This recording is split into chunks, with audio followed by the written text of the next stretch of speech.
And here we are once again. Check it to wreck it. Let's begin. This is the Logan Summit Show. I am indeed Logan Summit, and it is our last interview of the day today. But it's going to be first in your hearts. I guarantee it. And I guarantee if you go over to newer.com right now and use code Logan to save a bunch of money. What is newer? My whole studio. That light, that teleprompter, that camera stand, that light over there, this green screen down there. It's all newer. So if you're a pro creator or an amateur creator, go over to newer.com, use code Logan. You'll save that money.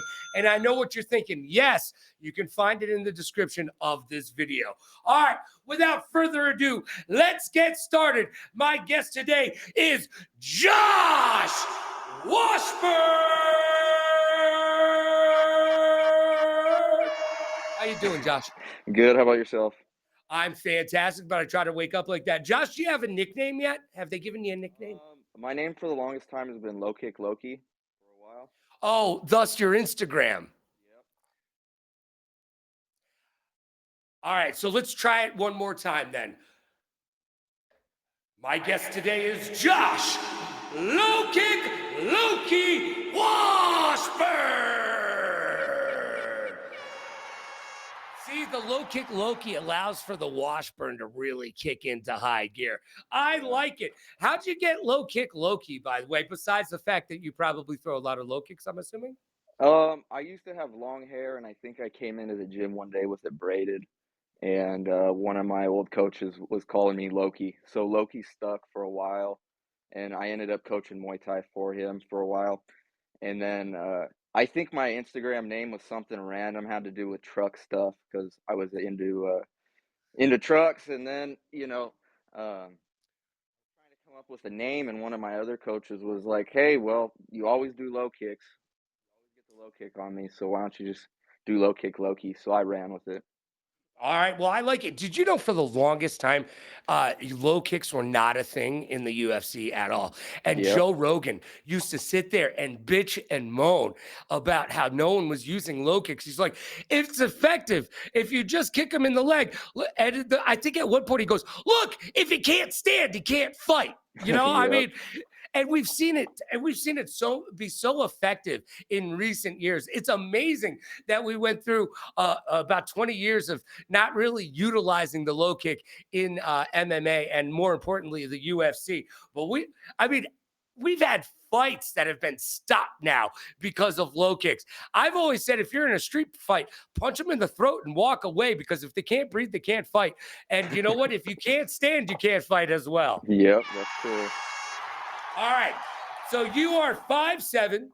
You Yep. are in the 140-pound weight class division. Do you walk around at 140 pounds or do you have to cut weight? I think right now I'm like 142. I've checked my weight for the first time yesterday. I haven't checked it in a while, so it's not a real drastic weight cut or anything. Usually I like to keep it in that range. I don't like cutting weight.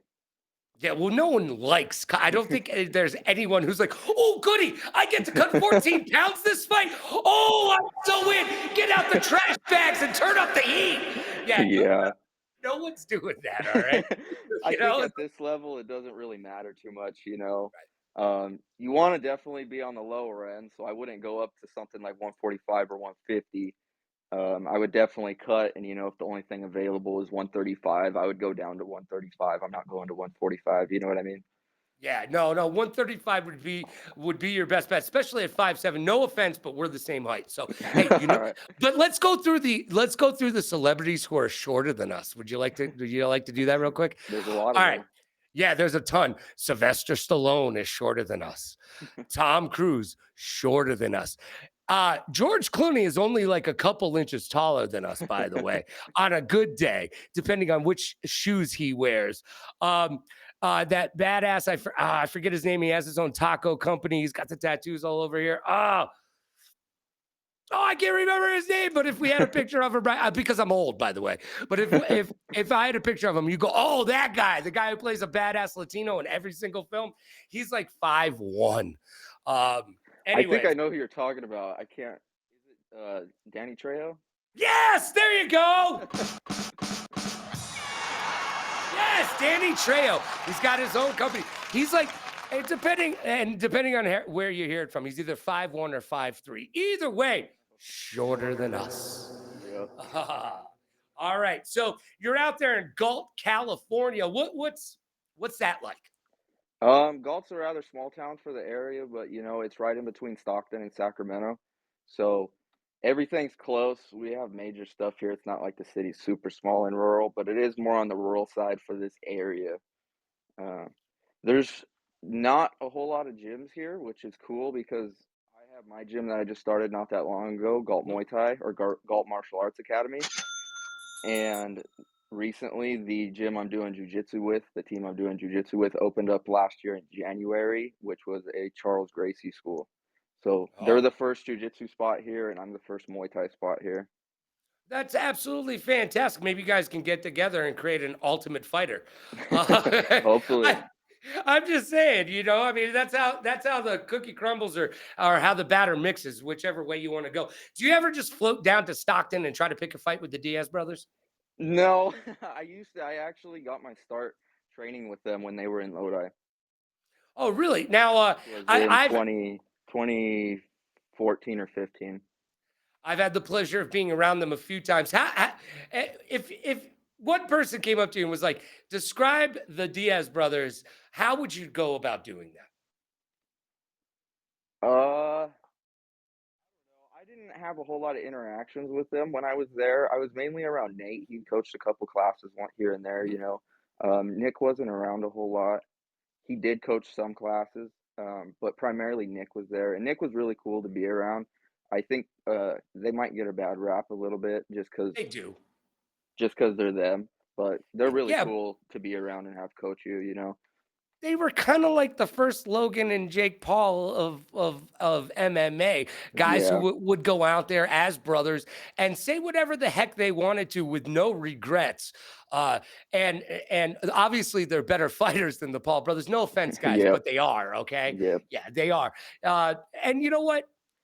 And furthermore, how do you feel about the influencer influence in boxing and MMA? Do you think it's good that it's got the eyes on it, or do you think it's taking away from the sweet science of the sports? I think for the size of the audience, I think that it would pull people in that maybe wouldn't have watched it before, because whoever um, liked watching these influencers and stuff, and they see a boxing match come up, they're probably going to watch the boxing match. So it's good on that aspect that it's bringing new people in.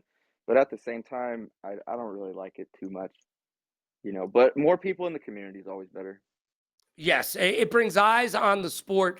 But you know what? If somebody offered you a bag of cash to beat up on an influencer, I'm going to guess you'd be right there in line going, Yeah, let me at him. for sure. Definitely, right? I mean, hey, if somebody wants to get punched in the face, neck, chest, and breast area, by all means, you'll be the dude to do it for them. Yep. All right. And you know what? Speaking of watching fights, on May 24th, we can all watch you right here on millions.co. Subs on the shore. You will be fighting a dude named Bradley Ranch. It sounds like a place I stayed during the summer to ride horses. Hey, yeah, no, I'm just going for a couple weeks over at Bradley Ranch. I'll be back. Hey, hey, Josh, I got a joke for you. Yes, Actually, it's sir. not that funny, but let's act as though it is. Hey, Josh, do you know what Bradley's favorite dipping sauce is? No! Ranch. Yeah, yeah, it is. Yeah, it is. Yes, yes, it's ranch. No, no. Oh, God. I mean, his parents knew. And Bradley, if you're watching this, I'm sorry, man, but come on, Bradley Ranch, it's just fun. I mean, if I were to make a wooden sign out of your name, people would have a hard time telling that there wasn't an actual ranch behind the sign. I'm just saying. I'm just saying. It sounds like a place I want to visit. All right. Uh, you're technically 2-0 right now. Yeah. Do you know Bradley's record? Bradley's actually the name of the location of the event. So it's at Bradley's Ranch? But I saw a flyer with the name under the fighter, and it said Bradley Ranch. So it's not my fault. It's the person who did the social media flyer. It's your fault. Your fault. Bad social media director. Bad social media director. All right. Now that you could have stopped me earlier as I went all in on the Bradley Ranch jokes, but I assume you were enjoying yourself. All right. What the heck is the name of your opponent then? Thompson Fiegel. Okay. So that's better. Come on, dude.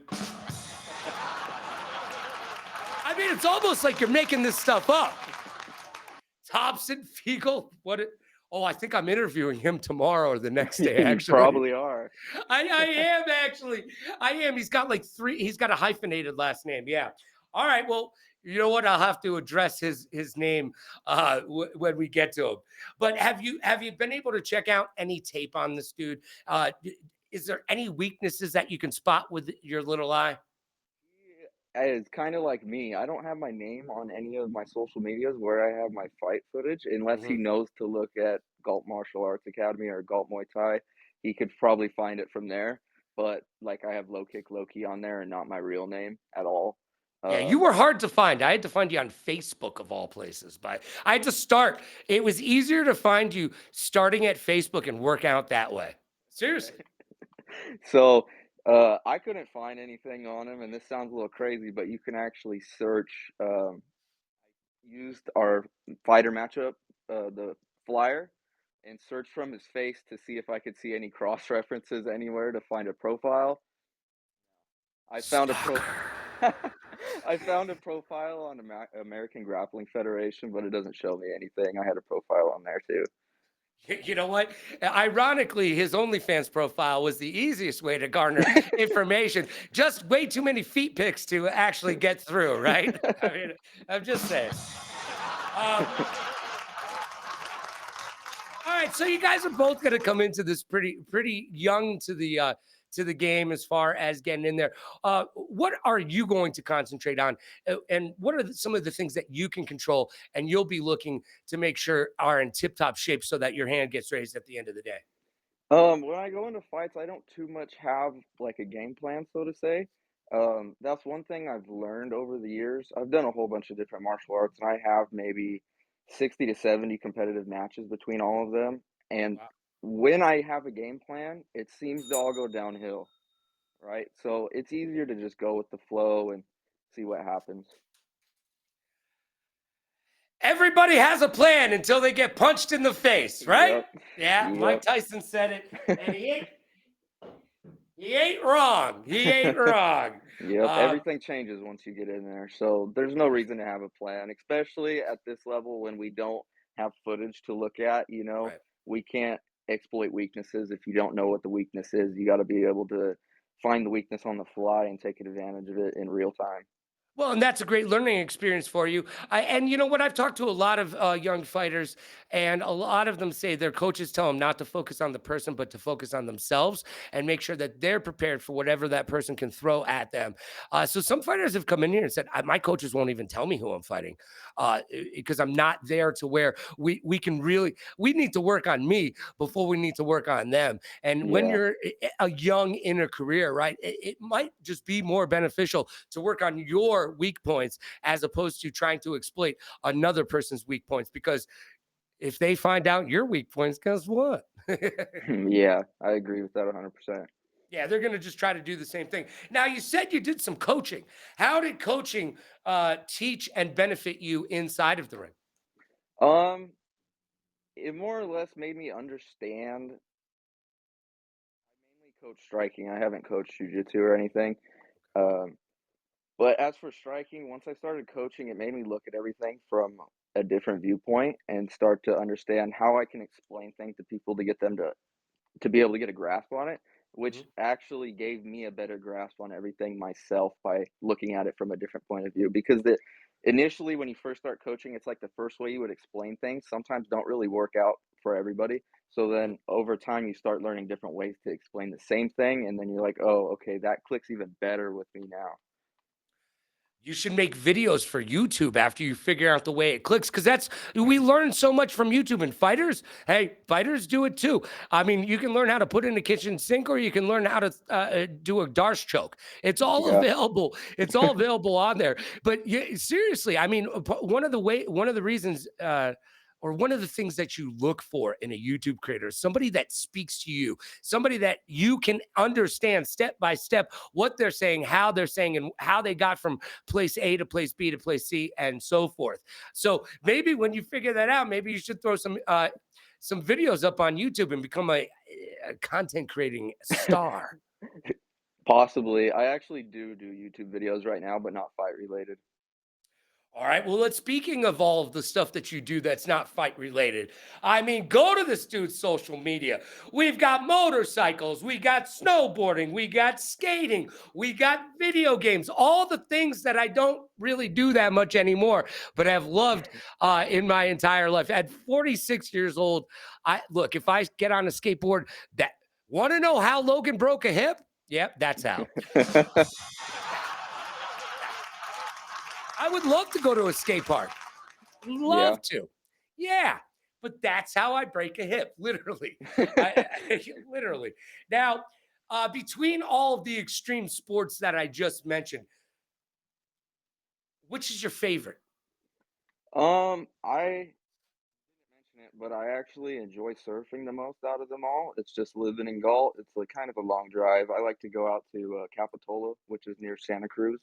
Um, it's probably been 4 or 5 months since I've went I, out. I'm sorry, did you say capicola? That's a great sandwich. Capitola. All right, close enough.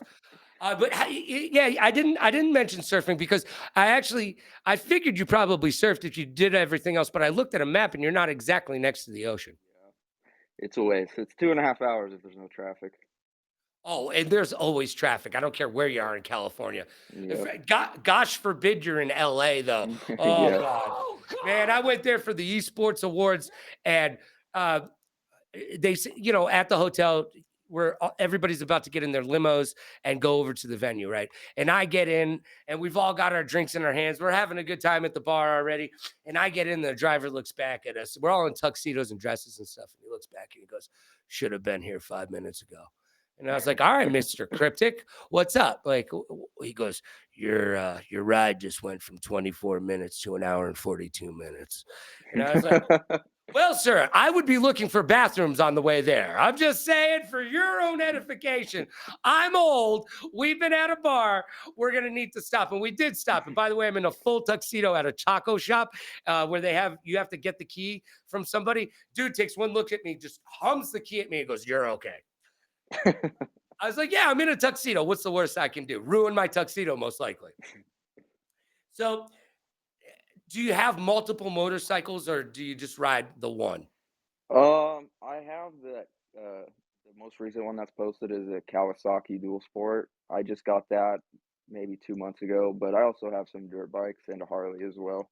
Ooh, Harleys for the long rides, right? Where you just go up and down the California coastline and enjoy yourself. Yeah, I'm starting to like the dual sport stuff a little bit more now though, because you can take a dirt road and, get Mm. off the main trail. Yeah, and there's tons of off the main trail in California. I mean, there's lots Yeah, of there is. places to explore, and there's lots of places to explore fighting options as well. What keeps you at home in Galt? I grew up here, so I just like the area. I love it. It's right in the middle of everything, it seems like.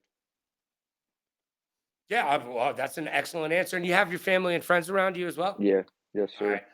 Yeah, well, and you know what? That's super important to have your support team around you and making sure that you're doing the right things and moving in the right direction. And it's always good to hear somebody cheering your name, right?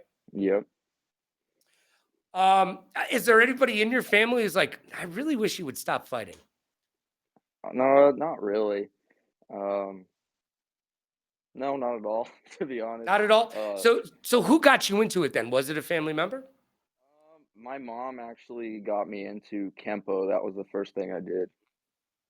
And it was because I was getting into fights, and losing. Uh oh. Yeah. Yeah, Now, what did you find out the reason that you were losing? because I didn't know anything, and I Mm, was always the smaller guy, and when somebody wanted to talk down to me or whatever, I would never stop or I would never back down from the fight, but right. I would always take the beating Yeah. instead of just avoiding it. So you're tough, but you might not be the smartest one in the room, right? At least not back then. It's a Right? little different now in the day. Oh yeah, I'm sure it is. Look, dude, we all go through stuff, especially on the playground, man. Hey, I'll tell you, the first time I got into a real, like, I got knocked out and then woken up by a punch. Two guys were holding my arms. By the way, this is sixth grade, mind you.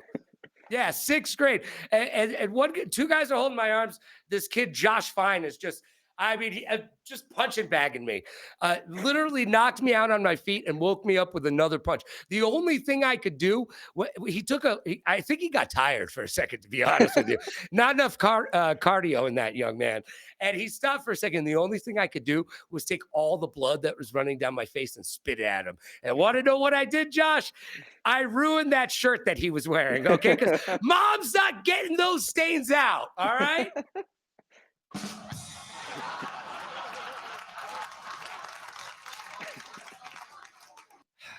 So you go to Camp Out, you learn how to throw punches in bunches, and you learn how some technique. Now, did kids stop? What did it take for kids to stop picking on you? That next fight after a few months of training? Yes, honestly, yeah. To keep it short, there was a situation where one of my friends thought he was gonna get jumped outside of a store, so he called me on the phone and I showed up. Um, I'm 16 at this point, and the guy that was causing all the problems was in his mid-20s. Oh, he needs Um, to settle the down, okay? yeah. you know? So, he ended up still trying to fight the guy that called me to back him up in case something did happen. And the guy that called me, he's obviously not a fighter, didn't want any confrontation. It was really a misunderstanding. They shouldn't have been arguing in the first place. Um, so he was backing up with his hands out, like I'm not gonna touch you. And the other guy was started swinging on him and knocked my friend down. And then I threw one combo on him. All I did was jab cross and then cross followed with a head kick. I had steel toe boots on, and Oh, that was my first and only knockout, and it was kind of scary to be honest. It was yeah, really you weren't sure scary. if I he was thought I going was to gonna get get up in from trouble. that. Yeah. Yeah, Well, I here's was the thing is he pretty should have scared. gone to jail though. Yeah. 22-year-olds aren't allowed to pick fights with people under 18. Actually, you Yep. know what? You shouldn't be picking fights outside of a regulation fight where you have to sign on the dotted line. There's no Yep. reason to fight outside of a ring unless your friends are in trouble. If your Yep. friends are in trouble, then you go for it. Everybody's got to support their friends. I get that. But besides that, you can always walk away. Yep. And Yep. I've always been taught if anybody ever you're about to get into a fight and just somebody rolls up and is like, "Sa," and just stops right in front of your face, that's them letting you know that it's your chance to walk away. All right. So that's how you got in the fight game. What keeps you motivated to stay in it and to keep learning, to keep progressing, and to get up and go to the gym every day? Um, it's kind of different now that I run a program, so I have to be there, right? Right. And teaching, I have to keep learning. Mhm. So, I mean, I can teach what I already know, but we're only going to get so far. So I got to keep learning. I train with my coach Tony Dominguez at Beyond Limits Muay Thai in Victor, which is right outside of town. I try to get over there as much as I can, but what really drives me is teaching and trying to pass it on to the next generation. That's the main reason I'm still competing. That's what keeps me going for the most part. Is I want to set an example for the kids that I do coach. What it's like to actually fight and compete. I don't really have aspirations to or desires to go super far with it. Mhm. Um it's more about a mental battle with myself just Mhm. to put myself through hell sometimes to do it, to be like, if you want to fight, this is what you got to do. And I'm trying to lead my guys by example and not just tell them what to do and not do it. Yeah, you know what? Leading by example is, especially in the fight game, it's one of those things, right? Look, but you can be a great. Look, most boxing coaches that I saw look like they never threw a punch in their entire lives, right?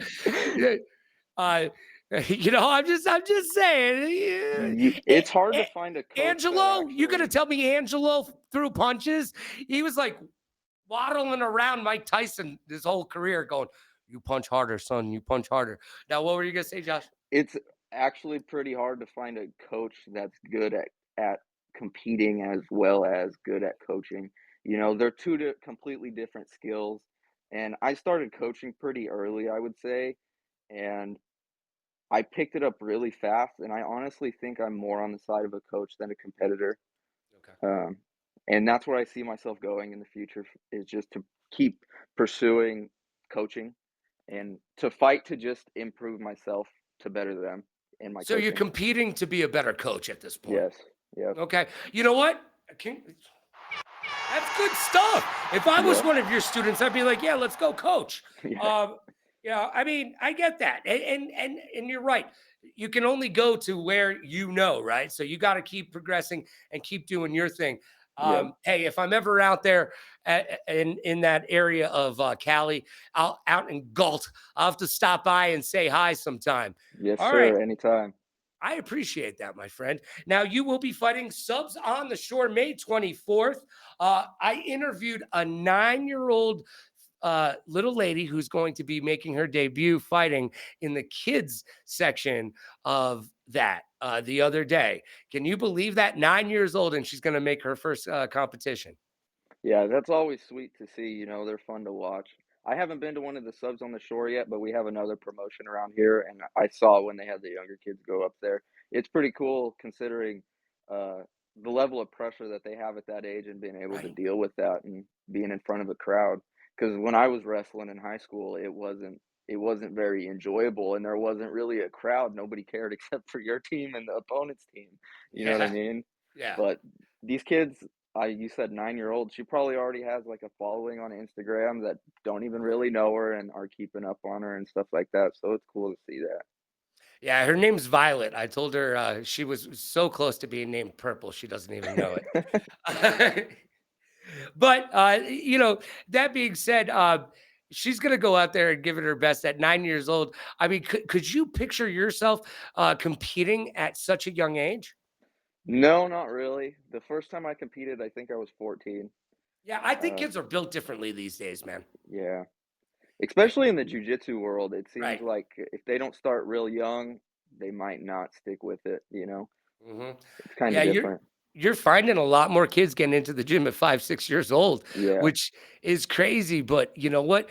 And I say this a lot. I know everybody. Let's get maybe I'm gonna have to put it on a t-shirt. It's kind of a long phrase, but um, going to the gym keeps kids off of the streets. And when you keep kids off of the streets, you keep them off of drugs, and drugs are bad. So, Yep. it really benefits these kids to get them into a gym, even if they're not going to be the next John Jones or don't want to be the next John Jones. Just the amount of community and the amount of physical welfare and mental welfare that you can get out of a gym experience is worth it. I know some parents Definitely. are have trepidations about their kids getting punched in the face. Guess what? It's gonna happen one way or the other. Yep. Most Chances definitely. chances are you're gonna get punched in the face at least once in your life. You might as well be prepared for it. Yep. But Now, go ahead. the gym community is, like, the biggest thing, you know? Mhm. For a while, I was drinking a lot too, like, super heavy, and that's what pulled me back out of it was the community of the gym.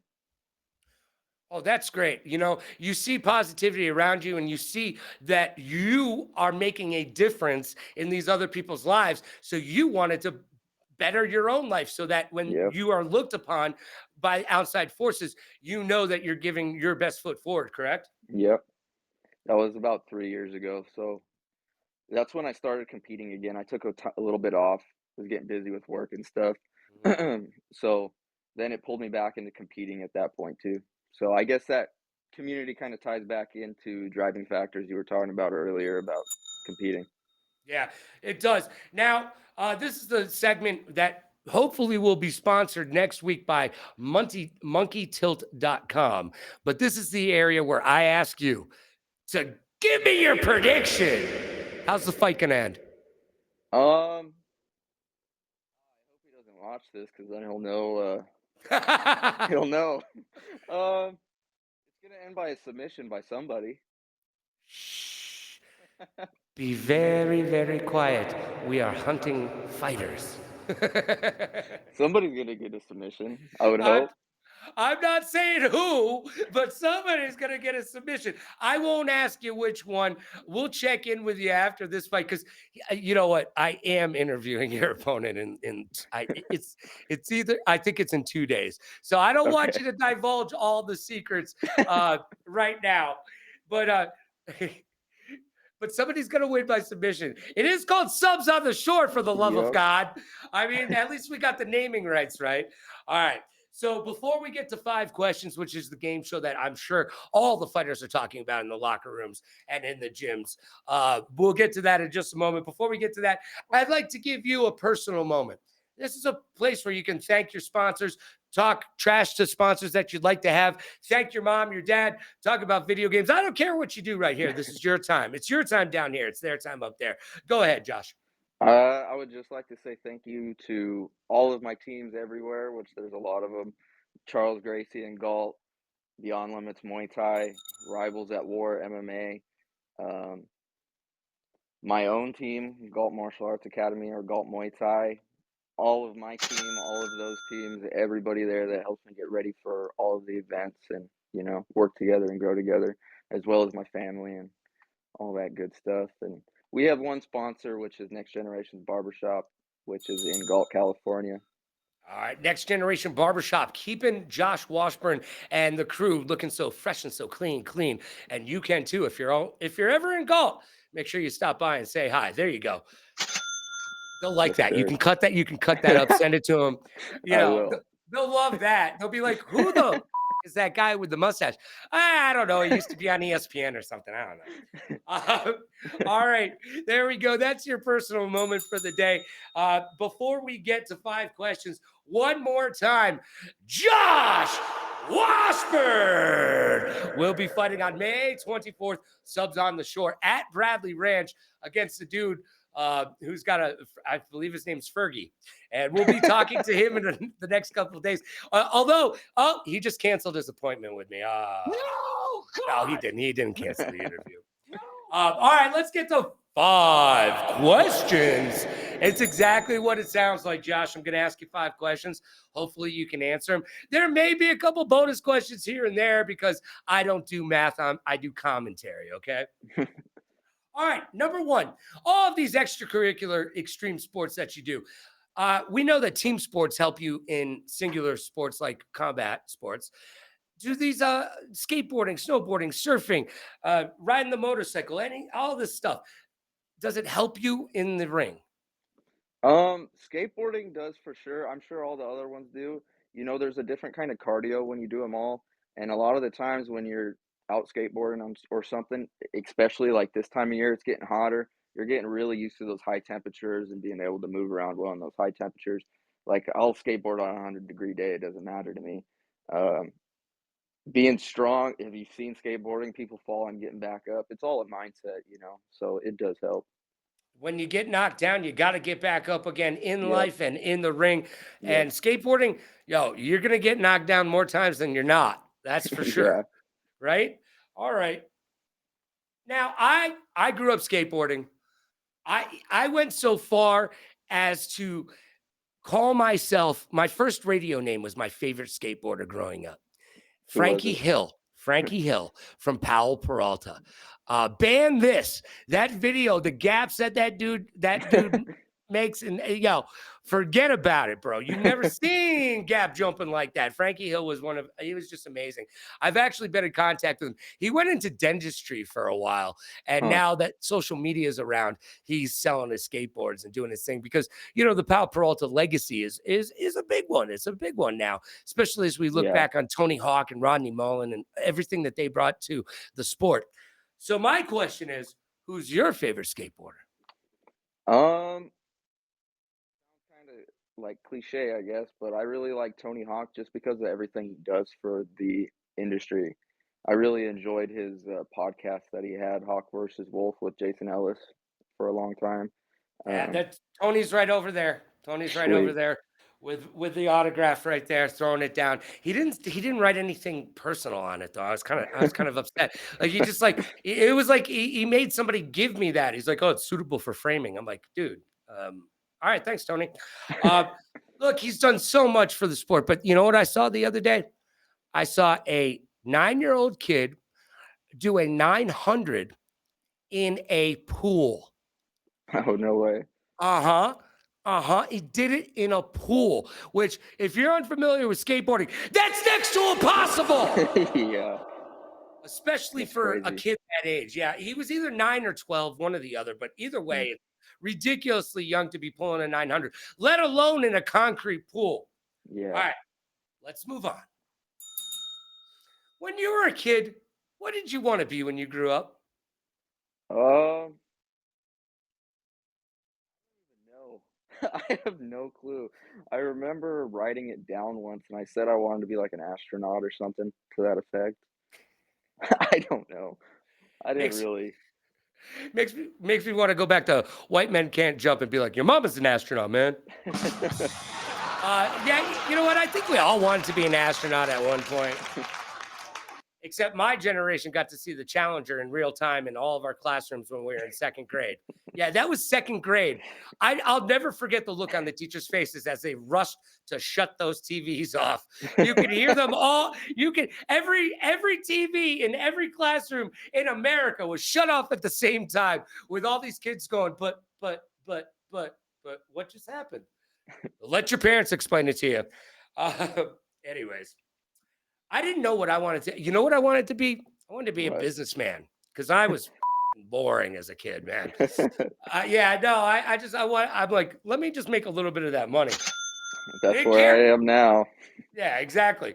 Didn't care how. Let me just get there. And Yep. it takes everything we got, but you're working towards it, and I Yes, appreciate the sir. fact that you got your own gym. Congratulations for that. Thank you. All right. Question number 4. On your Facebook page, you got some gaming stuff. Let's talk about your favorite video game of all time. You can only play one video game. You're stuck on an island with a console or a computer. What's the one game you play?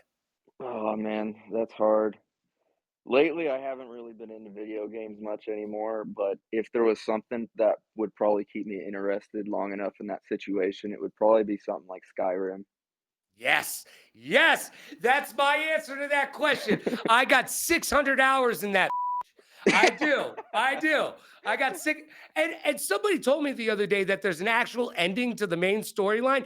How do you play to the main storyline? You didn't do everything else on the map. Yep. And that's why I spent 600 hours in that thing. Want to know why I quit playing? Takes up too much time. Well, that's one of them. But really, the reason that I stopped playing that game, I mean, I just don't have enough time for video games right now, for the most part. But the reason I stopped playing that is my NPC character that was with me, that held all my cool stuff that I couldn't hold. They kept killing him in this one mission.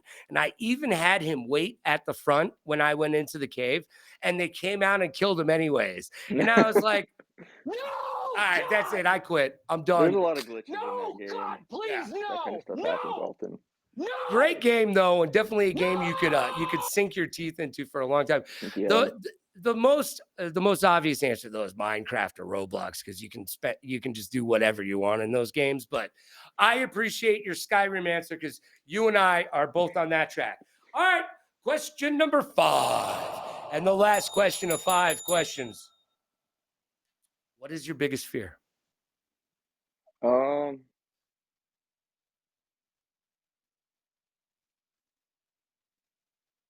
I don't even know. I don't really know. I can throw some stuff out there. Yeah, throw it out. All right, rattlesnakes, spiders, No. losing. All right. Waking up and having a face tattoo like Steve-O. I got a face tattoo already. All right, hold on a second. Let's talk about that. All right, because I can't tell from here, but I have a rule.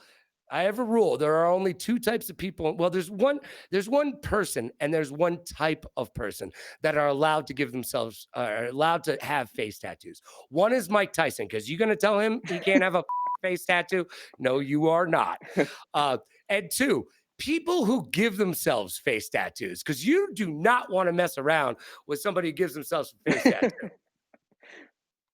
I'm assuming you had somebody do it professionally. Yes. Yes, okay. Not as much fun, but still. Oh, wow. All right. See, that's kind of a cool tat. Yeah. All right. It's not Post Malone. I like that. All right. You know what? I can sign off on that. All right. All right. But honestly, do you have anything that scares you intrinsically? Heights? I don't know. Heights a little bit, you know, Yeah. but I snowboard and stuff, so Right. there's heights involved with that. Yeah. But How's those no, chairlifts when treating you, bro? chairlift does stop at Heavenly after last week they just had somebody fall off and get hurt. Okay. Happened this year. We were stuck on the lift for like 10 minutes, and I was just talking to my buddy that was sitting next to me about how, like last week, four people got hurt and fell off, and I was like, "Shit, we're gonna be the next ones." Well, that's not a very positive attitude to have. But No. but I see what I used to think to myself, if I just strap in, I can make this. Like if Yeah. I just lock in, oh yeah, let me hit the powder below. I got this. Needless to say, my ankles, my knees blown out, sitting there going, help me. Now you don't jump off of the chairlift. And you know what? Don't even lift the bar up. Keep the bar down. All right. I think I'd Don't. rather jump than have it fall. Yeah, no, I agree. I would much rather jump than falling. Jump, at least you're controlled, and you can try to tuck and roll with it, I suppose. Yep. Oh man, I can only imagine what that. No, you know what? I can't imagine. That's my biggest fear now. Thanks, Josh. Good job, bro. All right. Well, Josh Washburn will be fighting May 24th. Subs on the Shore at Bradley Ranch. We're going to see his competition right here on the Logan Summit Show in a couple days, right here on millions.co. You'll be able to see Subs on the Shore right here on millions.co. I do appreciate you being here with us, Josh. Appreciate you having me. All right. And I appreciate you at home for checking us out as always. We'll be back tomorrow with another interview and so much more fun. Yeah, I know. So much fun you can barely shake a stick at it, my Nana used to say. All right. Do me one favor, be good to yourself and be kind to others. Pay it forward, play it forward. Rock like a party star, party like a rock star. Smile strong, laugh loud, and last but not least, please like, follow, and subscribe. Check out newhouse.com, newer.com in the links below. And we've got merch now. And we're going to have merch for my favorite way that I end every show. Josh, thanks for being here. And don't forget, everybody loves a good fight. We'll see you next time. Thank you. Thank you.